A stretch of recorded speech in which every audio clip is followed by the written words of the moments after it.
So, our next step is going to be installing the motherboard onto the frame. The first thing we need to do is attach the motherboard mounting brackets by screwing those in to the base of the frame.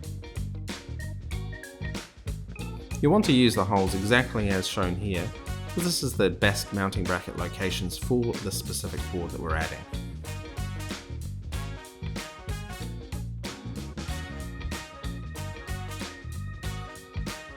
You'll find these normally screw in quite well by hand, but you may well need some sort of tool to finish off the job.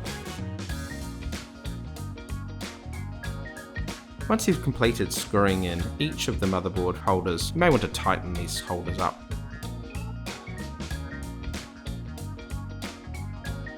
We do suggest tightening these holes up.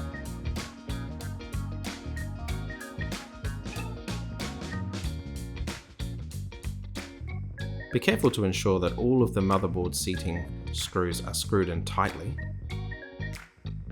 Okay, now it's time to add the motherboard.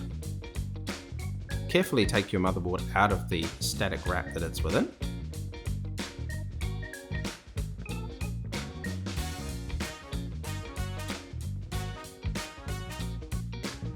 And make sure to place the motherboard in the correct way.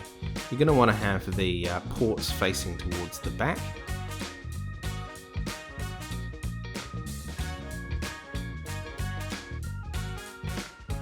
So you'll see the USB ports all along the back, and you should find that the motherboard seating holes line up perfectly with the motherboard. Now it's time to screw in all of the motherboard screws. These are the smaller screws that you'll find in the pack. Just be careful when you're screwing these in to just lightly screw them initially, and then tighten them all up when all the screws are in. This will ensure that your motherboard is in the correct location.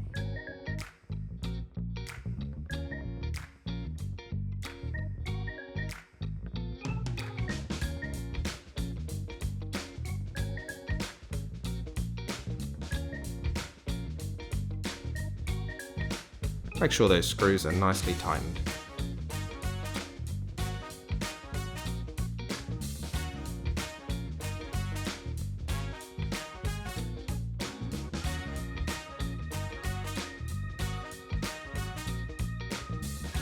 Now we're going to go ahead and add the RAM.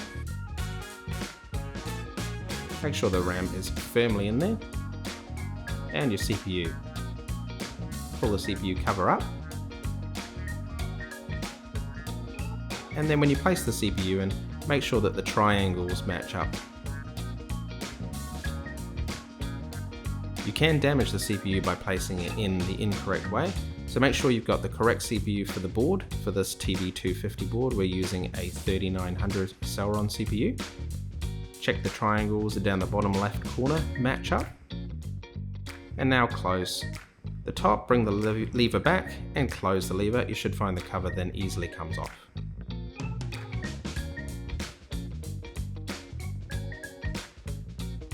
I'm going to add the CPU cooler now.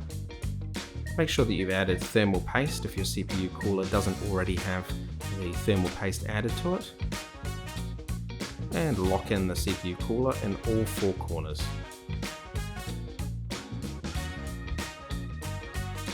You should find it pops in nicely when you press down the lever.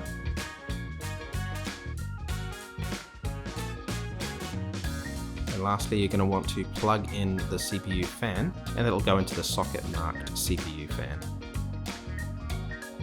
If your board doesn't have a battery, then please add the battery at this time.